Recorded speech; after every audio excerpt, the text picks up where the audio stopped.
राम राम सभी देश और प्रदेशवासियों को।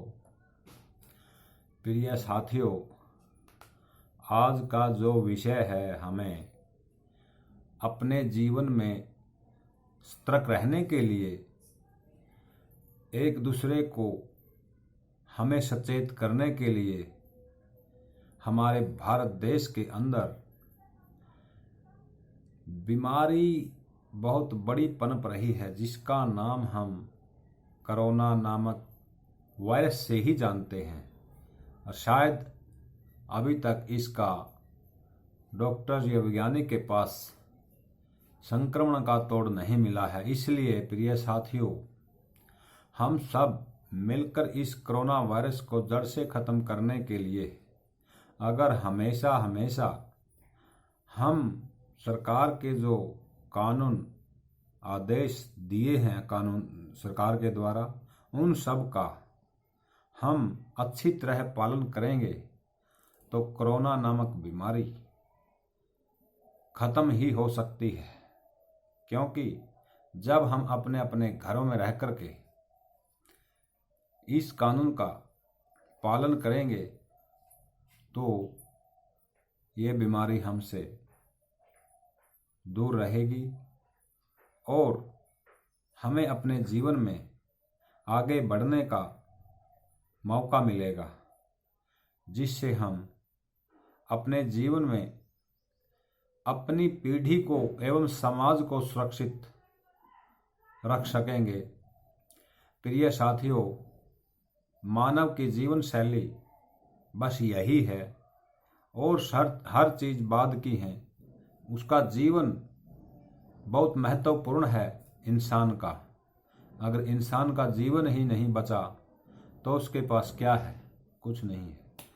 इसलिए जीवन को सुरक्षित रखने के लिए हम सब हर संभव प्रयास यही करें जो हमें आदेश सरकार द्वारा मिलते हैं।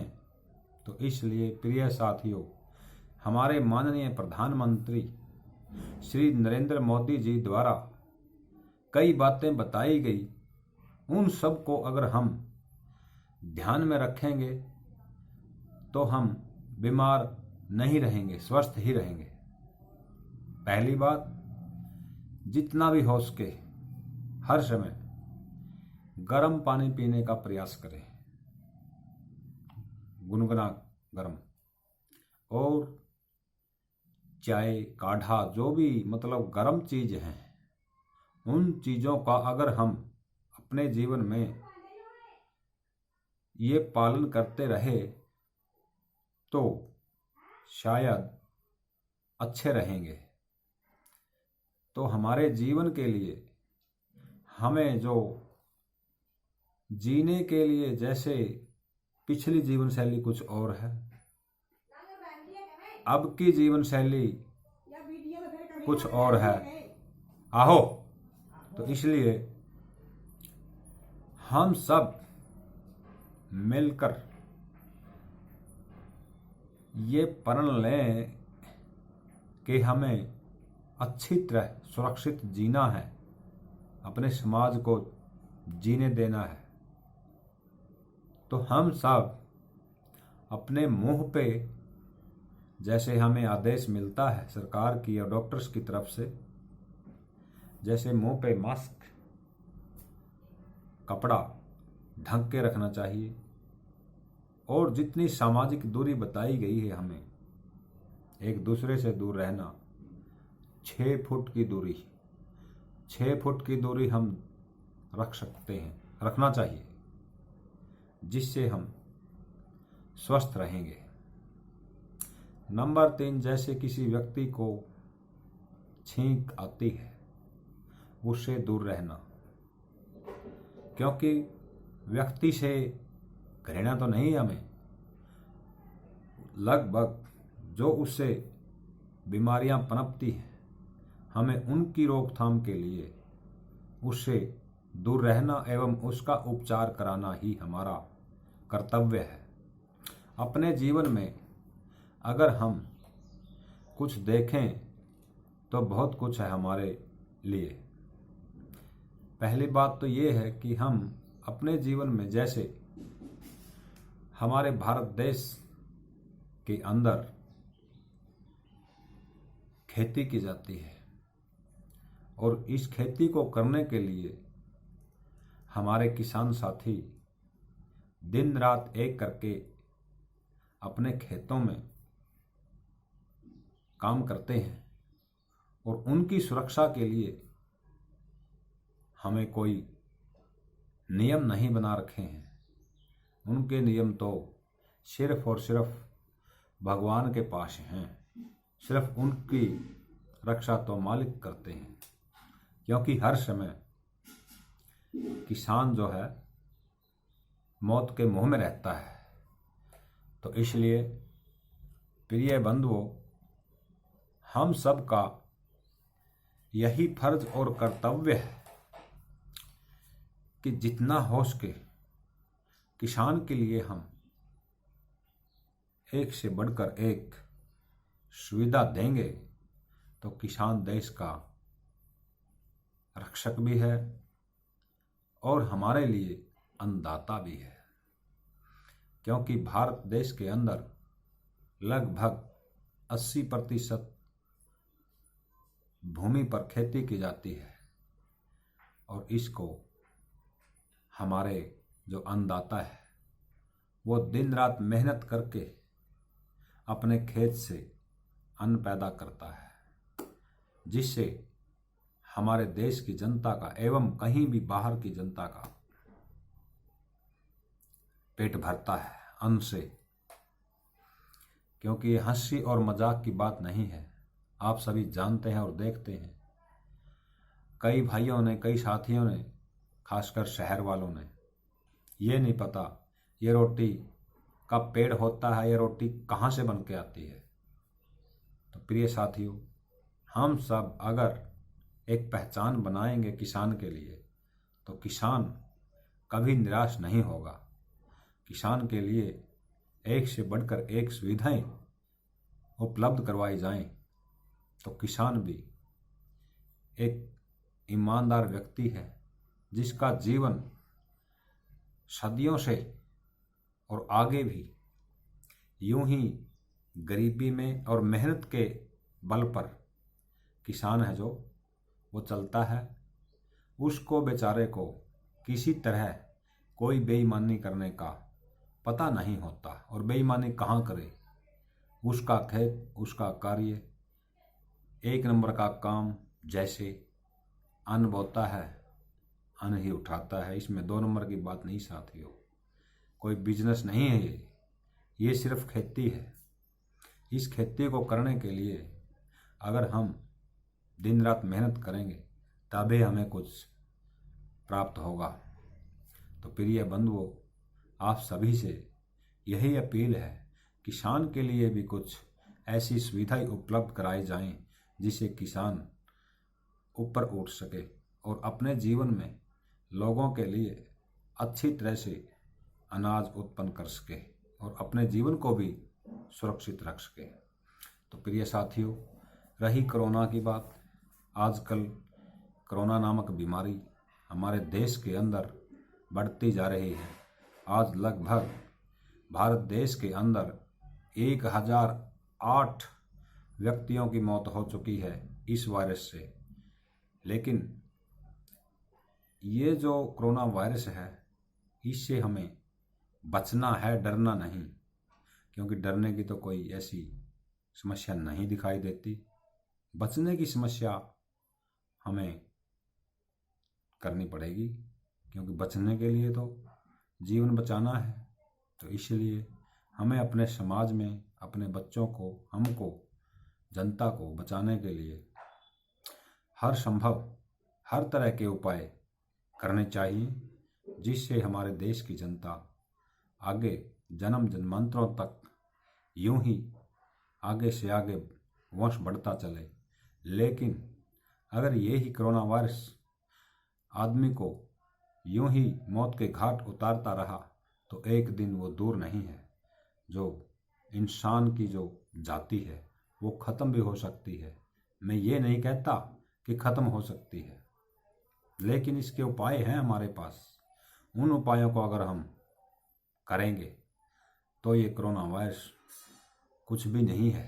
तो इसलिए प्रिय बंधुओं, हम सब का फर्ज और कर्तव्य यही है कि हम जो सरकार हमारे को दिशा निर्देश देती है, हमारे माननीय प्रधानमंत्री जी कहते हैं देश के लिए, देश की जनता के लिए वो दिन रात इतने चिंतित रहते हैं कि जनता का जीवन सुरक्षित कैसे रह सके। दूसरे देशों की अपेक्षा हमारे देश के अंदर बीमारी नियंत्रण में डॉक्टर्स ने कर ली है और कई केस ठीक भी हो चुके हैं। तो इसलिए प्रिय बंधुओं, हम सब मिलकर इसको ख़त्म करने के लिए एक जज्बा करें, प्रण लें, तो कोरोना वायरस नामक बीमारी है ये ख़त्म हो सकती है। हमारे माननीय श्री हर्षवर्धन जी केंद्रीय मंत्री है, जो स्वास्थ्य मंत्री हैं, उन्होंने बहुत अच्छी तरह डॉक्टर्स को, सामाजिक संस्थाओं को दिशा निर्देश दिए हुए हैं कि अपना और लोगों का इतना बचाव करें कि लोगों पे कोई बीमारी का असर ना हो। तो इसलिए उन सब का भी धन्यवाद जनता की तरफ से और मेरे परिवार की तरफ से करता हूँ।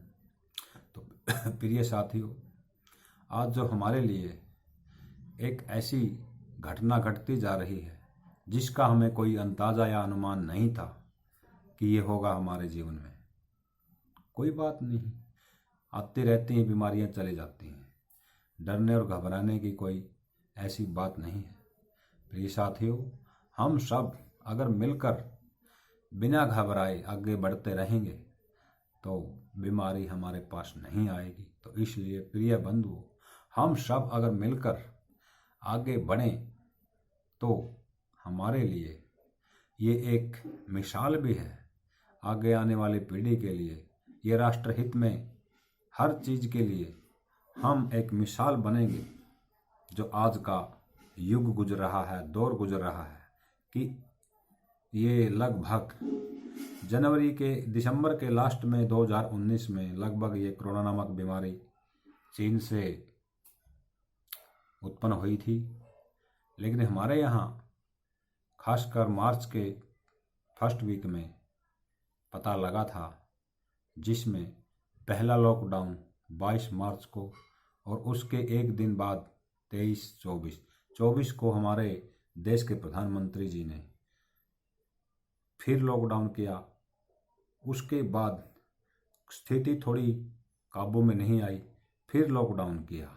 अब 3 मई तक का लॉकडाउन बढ़ाया गया है और आज 30 अप्रैल हो चुकी है। तो इसलिए प्रिय साथियों, कुछ दिन शेष हैं लॉकडाउन खुलने में। अगर बीमारी काबू में नहीं आई, डरने और घबराने की बात नहीं है, लॉकडाउन और बढ़ाया जा सकता है स्थिति को देखते हुए। ये सरकार का काम है, लेकिन हमारा जनता का काम जो है वो अपना आप निभाएं। और सरकार ने जो दिशा निर्देश दिए हुए हैं, जो हमें पुलिस प्रशासन भी हमारी मदद दिन रात कर रहा है, जिसका हम शुक्रिया धन्यवाद करने के लिए हमेशा अपने लफ्ज़ों से यही याद रखेंगे कि पुलिस प्रशासन ने भी हमें बहुत मदद की। पुलिस प्रशासन ने हमारी जनता की, हमारी, इनका भी एक सैल्यूट इनके नाम है। तो प्रिय साथियों, आज एक से बढ़ के एक सामाजिक संस्थाएं हैं, चाहे सरकारी जो डिपार्टमेंट हैं, इन सब का आंकलन किया जाए तो इस संकट की घड़ी में हमारे सामने जनता के बीच में हर कोई अच्छे से अच्छा प्रयास कर रहा है जीवन को बचाने के लिए।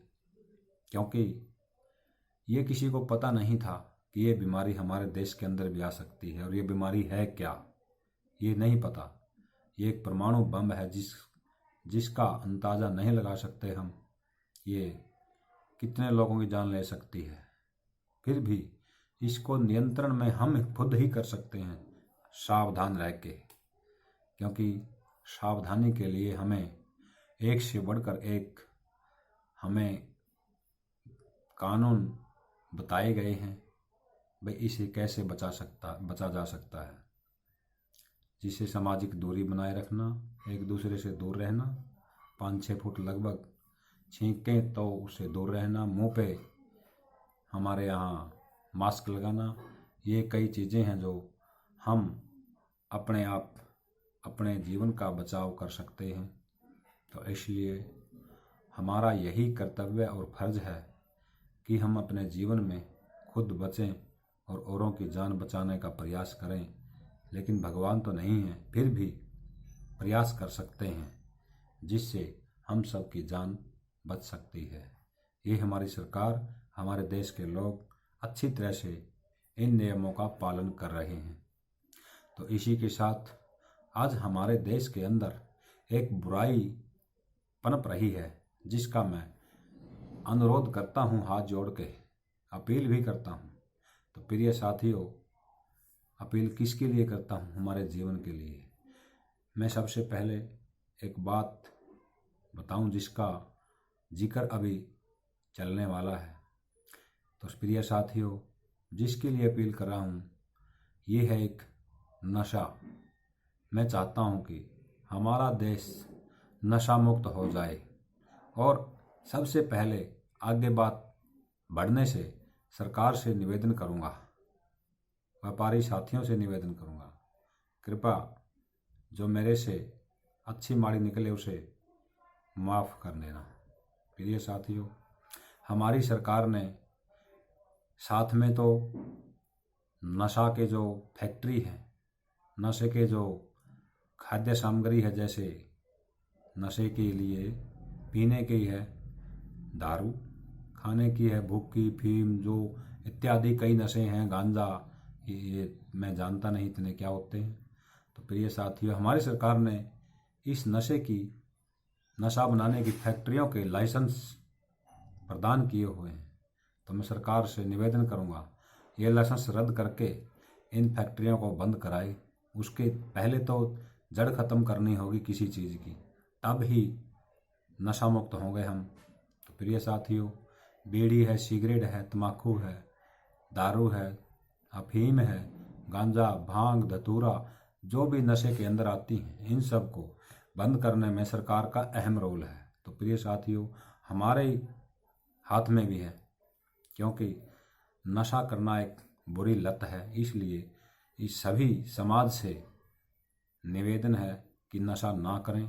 प्रिय साथियों, आज जो युवा साथी हैं नशे के अंदर लुप्त होते जा रहे हैं। नशे से हमारे शरीर के अंदर अनेक बीमारी पनपती हैं, जो आज हम कैंसर का रूप लेती है। हमारे शरीर में कई चीज़ें हैं, कई बीमारियां हैं जो वो ठीक नहीं होती नशे से। तो प्रिय साथियों, नशा करना एक महा भयंकर बीमारी है। प्रिय साथियों, मैं तो बस यही कहूँगा नशे के आदि ना हो, नशा छोड़ दें। चल फैक्ट्री सरकार है, जो करेगी वो उनका काम है। नशा खुद अगर व्यक्ति या समाज नहीं करेंगे तो नशे के लिए हम उत्तरदायी, तब हम फिर बाद में सरकार से कहेंगे। क्योंकि अब हम खुद पीते हैं, लुक के चोरी से कहीं से नशा लाते हैं, दारू लाते हैं, लोग पीते हैं, वो अपने आप को ख़त्म करते हैं, समाज को भी ख़त्म करते हैं, अपने परिवार को भी ख़त्म करते हैं। क्योंकि नशे के लिए हमें पैसा चाहिए, और इतना आजकल जो बेरोज़गारी बढ़ रही है, बेरोज़गारी में पैसा कहाँ से आता है। और बेरोज़गार युवा साथी हैं, जो कई साथी बुरा न माने, प्रिय साथियों, बुराई की बात नहीं है, ये सिर्फ एक, बस मैं कुछ नहीं कहता, अपील कहता हूँ, अपील है, ये बुराई नहीं है। तो इससे आप सबका दायित्व यही है कि अपने घर की तरफ और अपने समाज की तरफ, अपने परिवार की तरफ देखकर इस नशे को छोड़ दें। तो हमारे पास जो बेरोज़गारी है, खासकर बेरोज़गार युवा साथी हैं, वो पैसे कहाँ से लाएंगे? पैसे नहीं होते हमारे पास। अगर पैसे भी होते तो उनको पुण्य धर्म एवं अपने अन्य कार्यों में लगाएं, जिससे हमारा समाज के अंदर सर गौरव से ऊंचा हो सके। प्रिय साथियों, हम सब अगर नशे की लत छोड़ देंगे तो हमारा समाज, हमारा देश बहुत विकसित होगा, जिससे एक नशा मुक्त भारत भी कहलाएगा। प्रिय साथियों, इन दोनों से, सरकार से और युवा साथियों समाज से अपील है कि नशा छोड़ दें। तो इसी के साथ मैं आज अपनी बात को बस और आगे न बढ़ाते हुए बार बार यही अपील है कि कोरोना नामक बीमारी के बढ़ते हुए कदमों को रोकने के लिए हमें अपने जीवन को, अपने समाज को बचाना होगा, अपने सिर्फ और सिर्फ अपने घरों में बैठकर। धन्यवाद। जय हिंद, जय भारत।